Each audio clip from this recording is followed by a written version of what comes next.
Hey everyone, welcome back to Race Trace's coverage of the Miami Grand Prix. We're going to take a look at the data, we're going to see what it can tell us, and we're going to think about what's going to happen at the next race. So let's start by looking at the lap time distributions, ordered from first place to last place from left to right.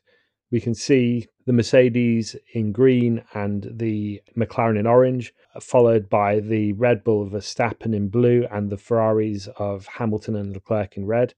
Also making an appearance is Colapinto. Looking at the distribution of the lap times, it's clear that the McLarens and the Mercedes are relatively evenly matched, and the Ferraris are just about in touch, particularly when it comes to Russell. Hamilton and Leclerc, you see their median times are broadly equivalent, if not exceeding Russell's and Piastri's. They're still a little bit behind Norris and Antonelli, but you'd expect that from where they finished. We can expect then, or we can tell from this really, that the Mercedes are no longer the dominant team that they were at the start of the season, and that McLaren have certainly caught up with them. Their spread, their distribution is tighter, and they're almost as fast. So we can say moving forward that it's not a done deal that Mercedes is going to win every race. We can expect a challenge from both Ferrari and McLaren moving forward, and hopefully we'll see a little bit more from Red Bull as well. So moving on to some of the key overtakes. This is Antonelli versus Leclerc over lap 4 and 5, and we can see Antonelli in green and Leclerc in red. We can see Leclerc starts ahead and just about finishes ahead over this time period. We can see that their trading places and the yo-yo effect is fully visible in the speed traces.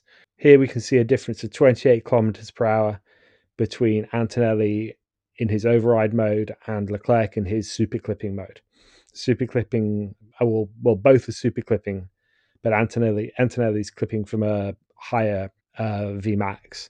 This continues really through the rest of the lap. We can see Leclerc probably picking up a little bit more in the corners, but that's then dominated by Antonelli on the straights.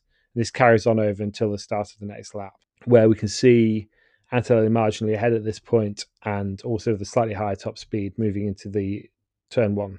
Then see again, Antonelli's got a slightly higher speed, although this doesn't look like it's overtaking. This is probably just slightly more or slightly superior energy deployment in this area of the track.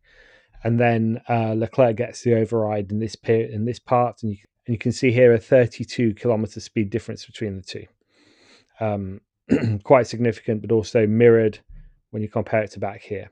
And moving into the next big stop and the next sort of long straight, you can see that Leclerc has lost out on his deployment, and Antonelli, whilst doesn't have the same difference he did in the previous lap, has a quite significantly higher top speed, a 14 kilometer top speed difference, although it's not enough in this instance to overcome Leclerc. And through this sequence, Leclerc ends up ahead. So we're logging this against the session clock. So the driver to the left here is the one that achieves that position first. So yeah, a really interesting battle between Leclerc and Antonelli that really shows the difference in power in engine modes and also in deployment. That's a feature of these new regulation sets. So next, we're going to take a look at the battle on lap 13 between Norris, Antonelli, and Leclerc. So I overlaid all three of them on the same track, but I think it's quite interesting. So here, Leclerc starts out ahead.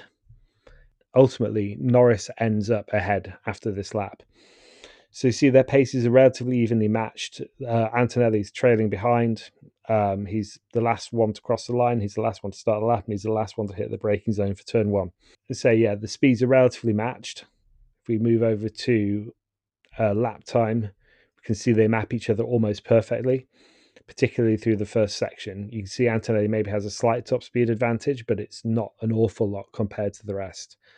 Then when we get to the first big straight, we can see Norris has the advantage of the boost, and also Antonelli has some advantage of boost as well. Leclerc is kind of sat here, almost a sitting duck at this point, with Norris pressuring him. They go into the braking zone almost at the same time. Antonelli's right behind them, and this leads to a really interesting sequence of turns where the three drivers are fighting it out. Again, the second major straight, both Norris and Leclerc don't have or don't appear to be using any sort of boost compared to Antonelli.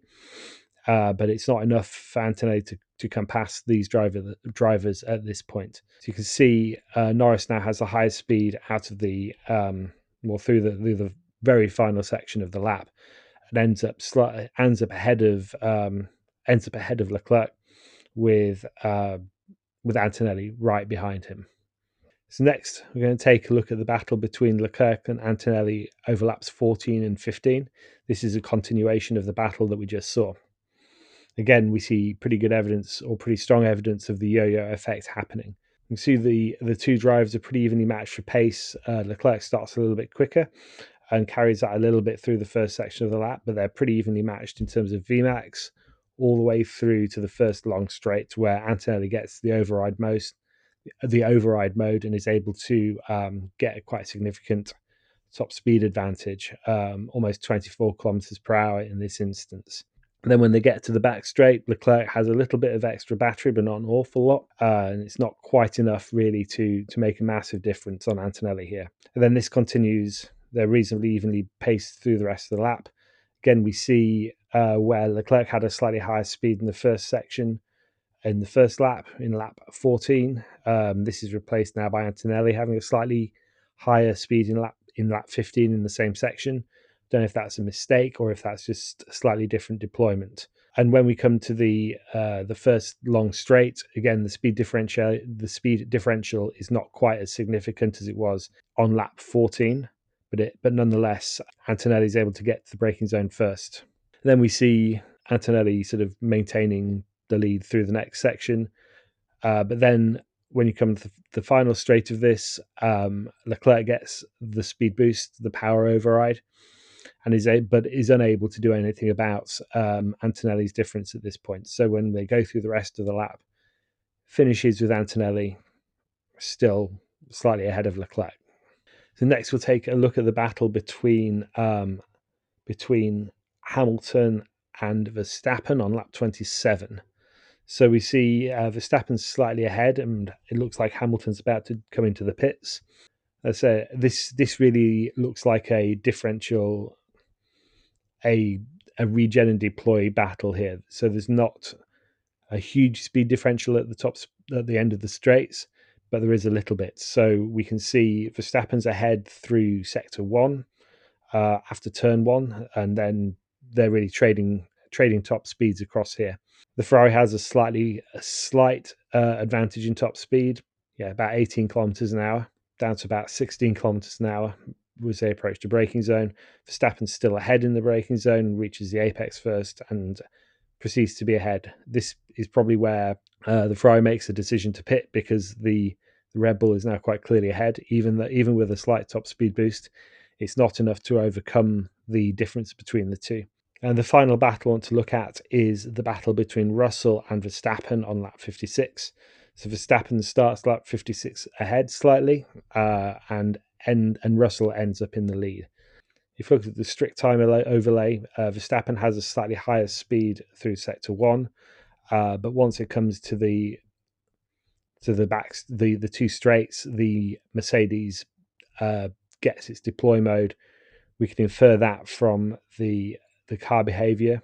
So this is all inferred. This isn't known. Just estimated it based on the behavior of the vehicles. So there's quite a significant speed differential between Verstappen and Russell at this period of the lap. The Mercedes is able to brake earlier and get ahead throughout the rest of this lap.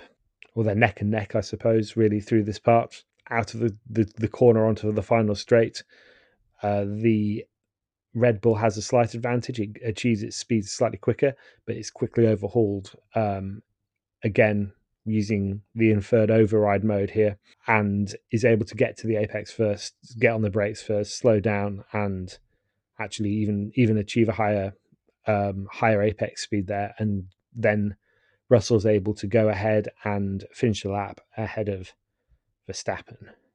So that concludes my analysis of some of the key moves and some of the interesting battles from the Miami Grand Prix. Hopefully you found it interesting. Hopefully the new regulations are improving things. I still think these massive speed differentials that you're seeing here, they're It's not real racing as far as I'm concerned. The trailing drivers are sitting duck. There's nothing much they can do about it. But we hope as they iterate and they reflect on the changes that they've made, they'll converge on a solution that's a bit more satisfying for everyone. Thanks for listening. See you in the next video.